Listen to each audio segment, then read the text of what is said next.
Hola a todos y bienvenidos a este curso de reparación y mantenimiento de vehículos eléctricos. En este nos vamos a estar enfocando en toda la línea de patinetas de Go Green.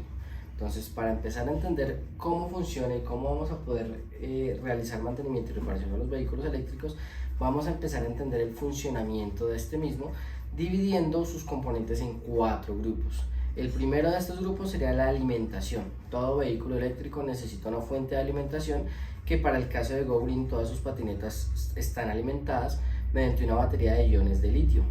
¿Listo? Esta va de los voltajes desde 36 voltios hasta los 52 voltios, en la que va a energizar todos los demás componentes.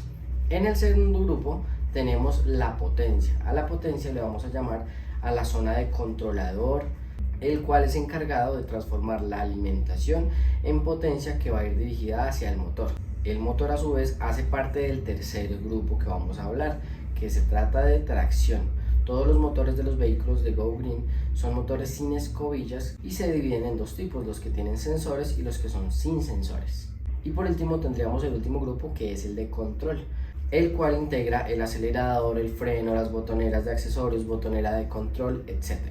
Con estos 4 grupos vamos a empezar a entender cuál es la correlación entre ellos, cómo funcionan, y de esta manera poder detectar muchísimo más fácil cualquier avería que pueda tener alguno de los vehículos que vamos a estar trabajando. Ahora, para comenzar a conocer más de cerca los 4 grupos que componen un vehículo eléctrico, vamos a tomar como ejemplo para esta introducción una Go Green F5. La patineta, básicamente su chasis se conforma por un deck, que es el que contiene nuestra fuente de alimentación y nuestra potencia, es decir, la batería y el controlador, que es como este. ¿Listo? Entonces todo eso ubicado en el deck o la tabla principal. De este tienen que salir cableado desde la controladora hacia la parte de tracción, es decir, el motor. Los motores se dividen en dos partes, como es este: un ring que tiene todos los imanes y un núcleo o inducido, que es el que tiene todas las bobinas y en este caso los sensores. Entonces todo esto va integrado en la propia llanta de tracción. Si subimos un poco más a la parte alta, bueno, tenemos el poste o llamado mástil. Este mástil siempre va sujeto al deck o a la tabla mediante un sistema de plegado. En este caso es un sistema de plegado de palanca que tiene un resorte, el cual va a jalar un buje que va a permitir encajar en dos posiciones, o abierto o plegado. Del mástil tenemos en la parte superior, que va el manubrio, tenemos nuestra parte de control, que es la que tiene nuestro tablero, del cual vamos a encender, apagar el vehículo, controlar la velocidad mediante este gatillo. También tenemos botones de encendido, apagado, y en este caso la leva de freno, que está accionando un freno mecánico de tipo tambor. Tiene suspensión trasera doble de resorte y suspensión delantera integrada en la columna de dirección. La rueda delantera es neumática y más adelante vamos a estar viendo los tipos de llantas, las medidas más comunes y cómo se despinchan.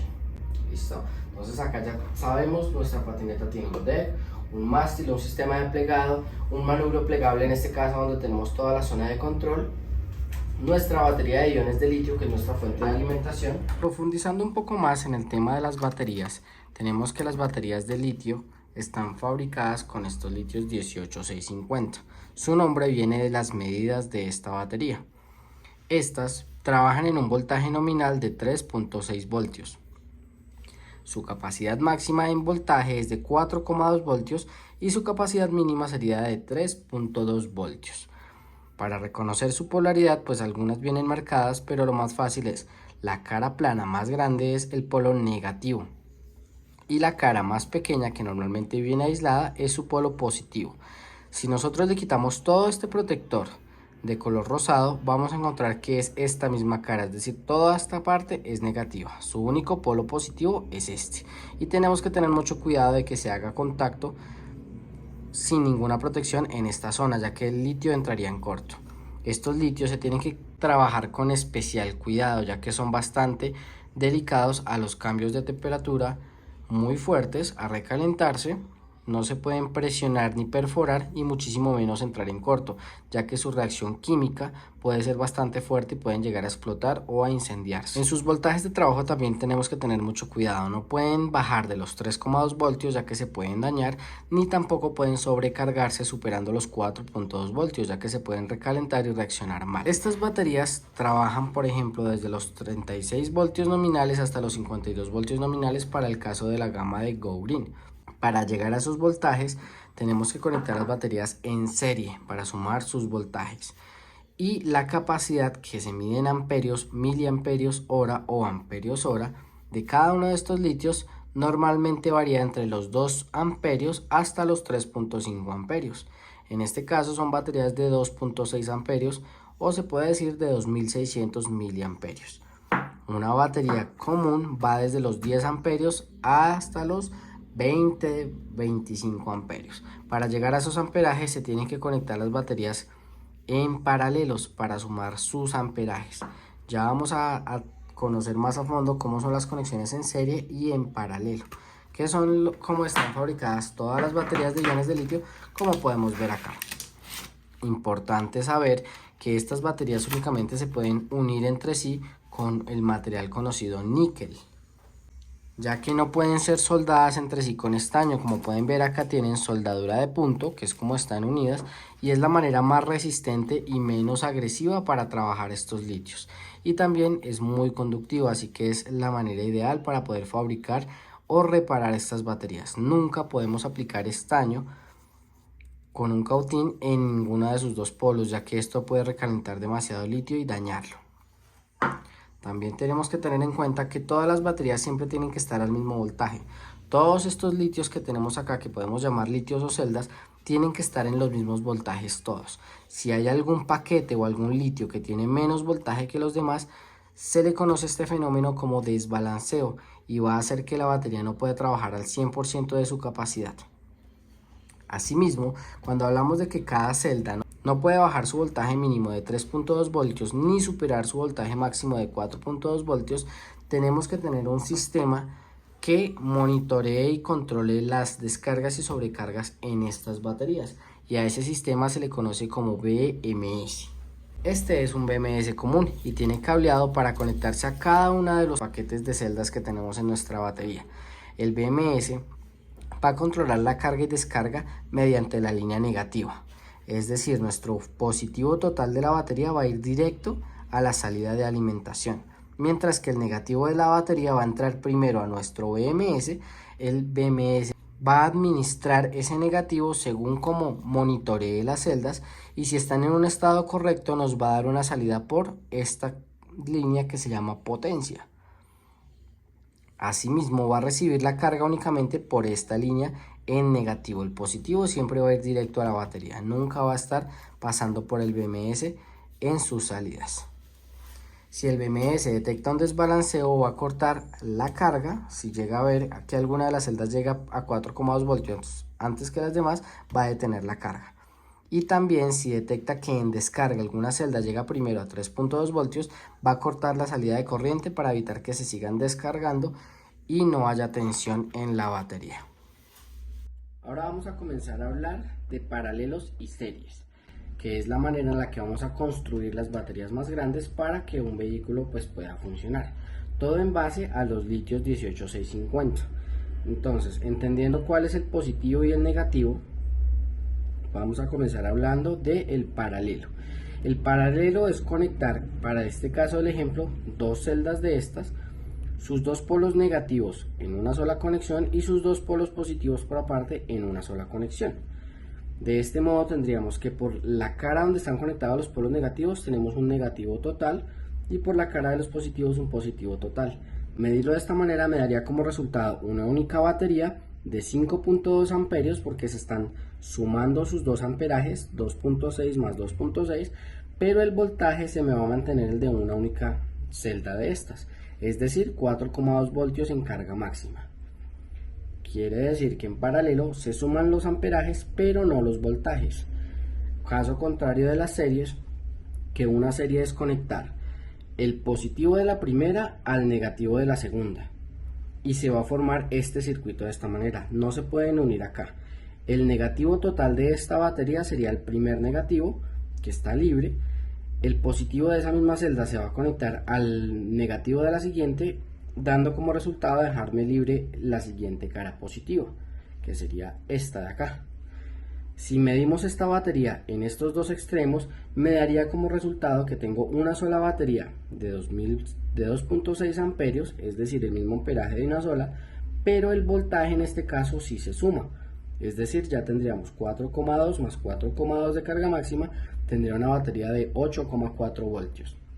Vemos que los dos casos son contrarios, uno mantiene un valor y el otro sí lo suma, en casos inversos, pero de esta manera, utilizando ambas, es que vamos a lograr construir una batería de estas. Entonces, si estoy hablando de que esto es una batería de 36 voltios nominales, es decir, su carga máxima serían 42 voltios, quiere decir que yo necesito unir 10 de estas celdas de 4,2 voltios carga máxima, 10 de estas en serie, para poder tener una sola batería de 42 voltios. Ahí estoy usando la serie. Pero si simplemente utilizara 10 de estas pilas unidas en serie, me daría como resultado una batería de 42 voltios, pero el amperaje de una sola, es decir, 2.6 amperios, lo cual es muy poco. Una batería como la que tenemos acá de ejemplo es de 7,8 amperios. Para llegar a ese amperaje vamos a utilizar paralelos. Entonces, cuando yo hable de 10 celdas de estas, realmente voy a hablar de 10 paquetes en paralelos. Si esto es de 7,8, necesitaré 3 celdas de estas conectadas en paralelo por cada serie. Es decir, 3 de estas sería 2,6 más 2,6 es 5,2 más otros 2,6 me da 7,8 amperios. Ahí estaría la capacidad total. Luego de tener 10 paquetes de 3 celdas de estas unidas en paralelo, ya los voy a conectar en serie de la segunda forma para lograr llegar a los 42 voltios. Acá vamos a hacer un pequeño ejemplo de cómo sería la construcción de una batería. En este caso, siguiendo con el ejemplo de los 3 paralelos, es decir, 3 de estas para llegar a 7,8, dibujé cada grupo de A3. Lo primero que tengo que hacer es conectar todos los negativos y todos los positivos de cada uno por aparte. De esta manera tendré en este caso 5 paquetes de A3. Ahora, tengo 5 paquetes que son cada uno de 4,2 voltios, pero de 7,8 amperios. Necesito ahora subir ese voltaje. Para esto voy a comenzar a conectarlos en serie. ¿Cómo sería? Este primer negativo me va a quedar libre. Esta línea positiva la voy a conectar a esta línea negativa. La siguiente línea positiva la voy a conectar a mi línea negativa de la siguiente. Positivo con negativo de la siguiente, positivo con negativo de la siguiente, y este último positivo sería el que me quede como el positivo final de mi batería. Es decir, yo la mido con este primer negativo y con mi último positivo, y de esta manera sí estoy sumando los voltajes de todas estas. Aún así, en la práctica es que vamos a entender muchísimo más este ejemplo y este ejercicio con las otras baterías que tenemos.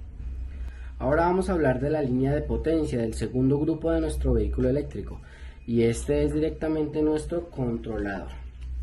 El controlador es el encargado de recibir la alimentación de la batería y enviar los pulsos al motor mediante 3 fases para empezar a generar el movimiento en el motor, en la parte de tracción. Entonces primero vamos a ver cómo es un controlador, cuáles serían sus cables principales, los que sí o sí vamos a encontrar en cualquier modelo de patineta o casi en cualquier vehículo eléctrico. Primero necesitamos una entrada de alimentación que sería un positivo, siempre marcado de rojo, y un negativo de negro. Listo, siempre son los dos cables más gruesos, positivo y negativo, son por los cuales se va a alimentar el controlador. Luego de eso, los siguientes más fáciles de reconocer serán las 3 fases del motor, que normalmente vienen con este código de color: azul, amarillo y verde. En algunos casos el verde se reemplaza por café. Estas serían las 3 fases mediante el cual el controlador va a empezar a energizar las bobinas del motor para generar el movimiento. Luego de eso tenemos ya cableado para tablero, que según el modelo pues varía la cantidad de cables y los colores. Entonces esto sí ya lo vamos a profundizar cuando estemos revisando cada modelo específico. Cuando destapamos un controlador, vamos a encontrar primero una placa disipadora. Esta siempre es muy importante que tenga pasta térmica, ya que a esta están conectados unos componentes llamados MOSFETs que van a estar actuando de compuertas o de switch para intercalar las polaridades de las fases del motor. Pero estos componentes van a estar generando mucha temperatura, por eso es importante que estén sujetos a la placa disipadora con pasta térmica, la cual utiliza la carcasa del controlador para disipar este calor. También tenemos diferentes componentes como condensadores, que siempre tenemos que verificar que estén en buen estado, que no estén estallados ni recalentados. Y asimismo microcomponentes como el microchip que tenemos acá, que es el que contiene todo el software para lograr tener un protocolo de comunicación con la parte de control, es decir, tablero, motor y alimentación. ¿Listo? Esto también lo vamos a ver mucho más avanzado, pero pues esta será una controladora por dentro. Ahora vamos con la parte de tracción, los motores. En el caso de Go Green siempre todos sus motores son motores hub, HV, que significa que están integrados en la propia rueda. No son motores externos que requieran una transmisión, sino directamente están integrados en el rin de la llanta que se va a mover. ¿Listo? Si verificamos, estos motores vienen en dos partes. Siempre tenemos un rin que tiene todos los imanes que van a ser utilizados más adelante por las bobinas para empezar a generar movimiento mediante la tracción de los imanes energizados, y un núcleo o inducido en este caso, que ya es un estator que tiene muchas bobinas independientes, las cuales van a energizarse por medio de tres fases. Son motores trifásicos. Entonces encontramos todas las bobinas en cobre, los tres cables que saldrían hacia la controladora, que vemos que en este caso el verde se reemplaza por un café, tenemos el azul y el amarillo que serían los más gruesitos, y adicional a eso tenemos una placa de sensores. Esta placa tiene tres sensores de tipo Hall que en un rango de voltaje de 0 a 5 voltios nos van a determinar la posición de los imanes en el inducido para que la controladora sepa cómo va a empezar a energizar este motor y generar el movimiento. Este núcleo siempre va a permanecer quieto. Cuando empiecen a energizarse las bobinas, se van a empezar a generar reacciones de atracción y retracción con los imanes, los cuales van a empezar a moverse. Es decir, el rin es el que gira con todo y llanta, pero nuestro núcleo siempre va a estar quieto.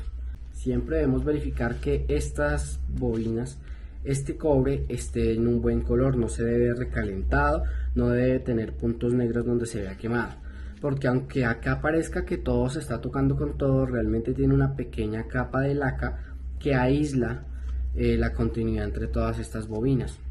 Si se llegase a recalentar, obviamente esta laca se evapora o se desgasta y va a empezar a generar un cortocircuito, lo que nos va a frenar el motor y obviamente no va a funcionar.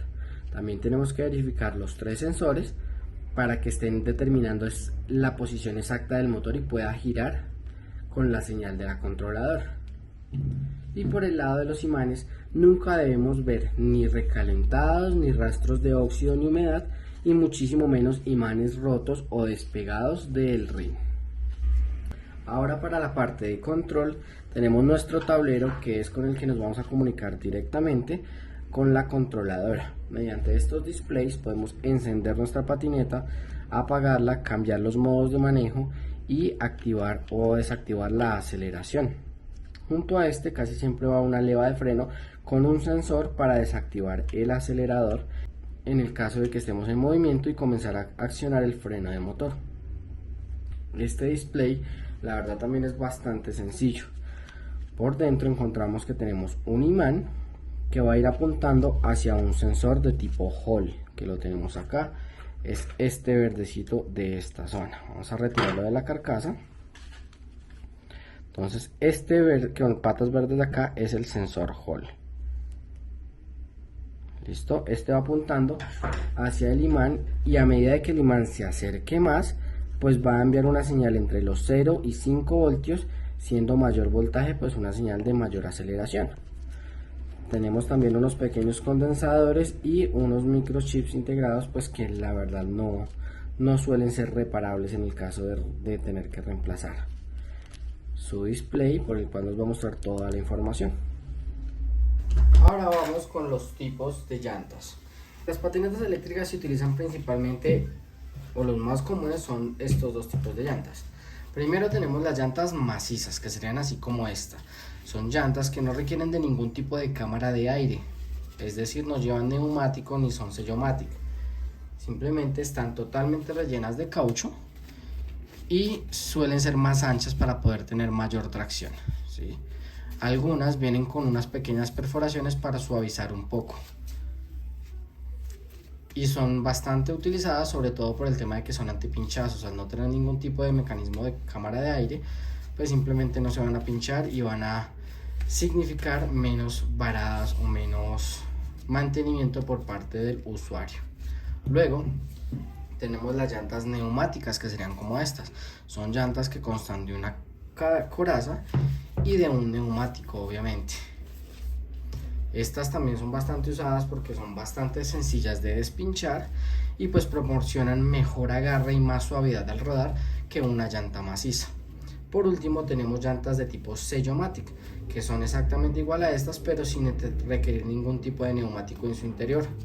Simplemente requieren un rin especial que sea completamente de una sola pieza y una válvula sellomatic. Estas normalmente no las utilizan tanto los fabricantes, ya que reemplazar una llanta en este tipo de rines o realizar alguna reparación de pinchazo es más complicada para un usuario común y corriente.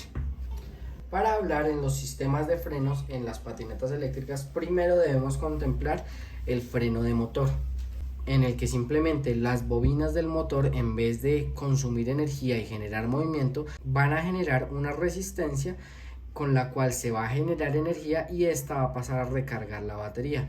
A esto se le llama freno eléctrico, freno de motor o EABS, Electric ABS. ¿Listo?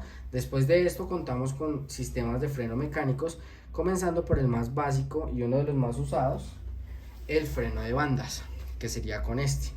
Consta de dos zapatas que al presionar una leva van a abrir un mecanismo el cual las va a separar entre sí.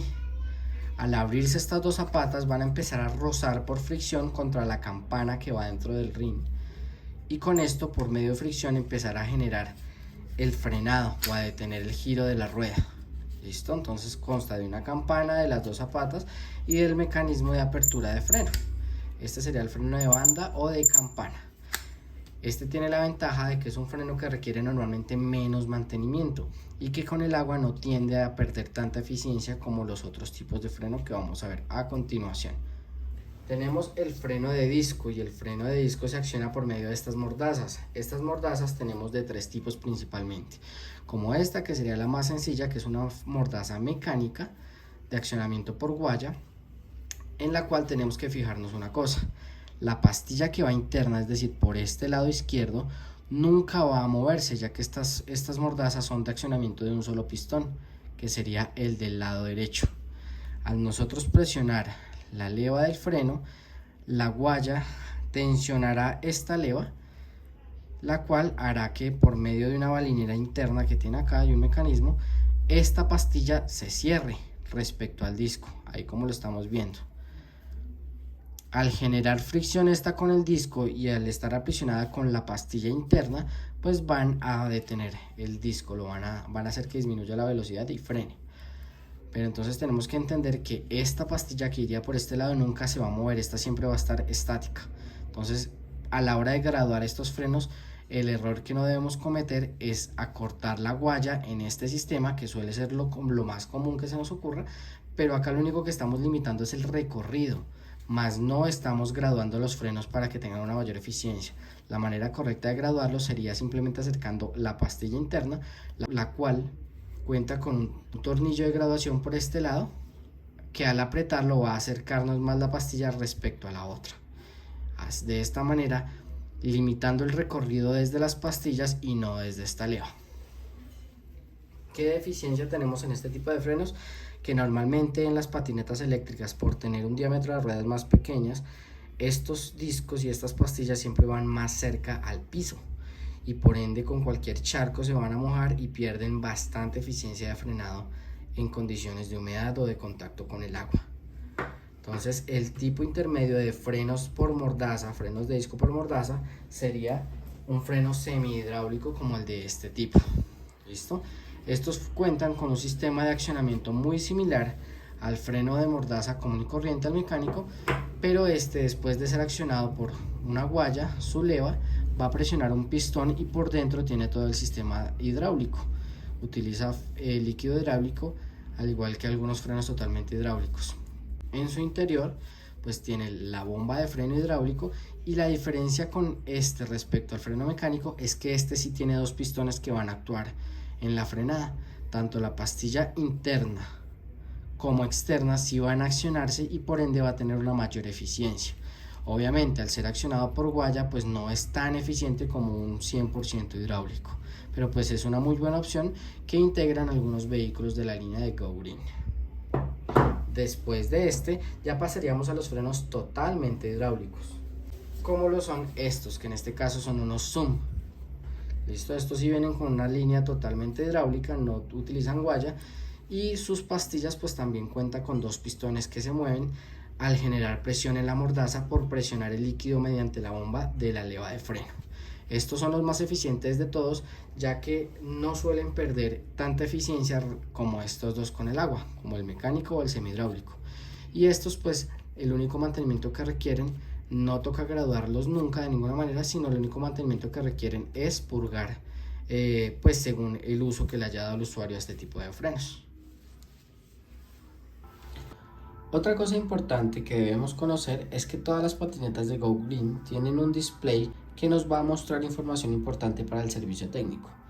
Primero, tenemos que en la F5, si presionamos el botón de Power, cambiamos entre los modos de odómetro, trip parcial, que es el recorrido que llevamos desde que la encendimos, el voltaje de la batería, el tiempo y en este caso el apartado de errores. En este caso sale E0 porque no nos ha arrojado ningún error, pero básicamente es capaz de mostrarnos hasta 7 códigos de errores diferentes que estaremos dejando acá.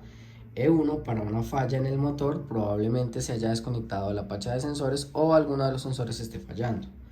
Error 2, falla en el acelerador, directamente en el sensor Hall que tenemos dentro del tablero. Error 3 es error del controlador, lo más probable es que la parte lógica del controlador esté en mal estado. Error 4, la palanca de freno no está funcionando, el sensor de freno está presentando error. Error 5 es error de voltaje en la batería. Error 6 es un error de comunicación entre el tablero y la controladora. En el cableado podemos tener alguna línea interrumpida o que no está generando buena continuidad. Y por último, error 7, que es error de comunicación directamente de la pantalla. Asimismo, también encontramos con que esta patineta tiene un menú de configuraciones entre los cuales vamos a poder variar la potencia de arranque, limitación de la patineta para poder limitar su velocidad desde el tablero, método de arranque si queremos que arranque desde cero o con un pequeño impulso que se iría con patada como nos lo está indicando en este momento el tablero, como también en qué medida queremos que nos muestre la distancia recorrida en kilómetros o en millas, asimismo la velocidad. Para acceder a este menú vamos a mantener presionado el botón de M y Power al tiempo. Una vez acá con el botón de Power vamos a estar cambiando entre las diferentes opciones. También debemos conocer el funcionamiento de sus controles. En este caso, cuando tenemos alarma, tenemos un control con 4 botones. El primero sería para bloquear la patineta. Nos da 5 segundos de libertad en el que si la tocamos después de esos 5 segundos comenzará a hacer una alarma sonora. Para desactivarla simplemente aplicamos el botón de candado abierto. Tenemos luego el botón del rayo que estando la patineta desbloqueada, si presionamos 2 veces nos va a encender el vehículo. Vemos que enciende remotamente. Para apagarla desde este modo sería con el candado abierto. Y con este último botón lo que vamos a hacer es poner a sonar la patineta para ubicarla. Estas serían las funciones desde el control.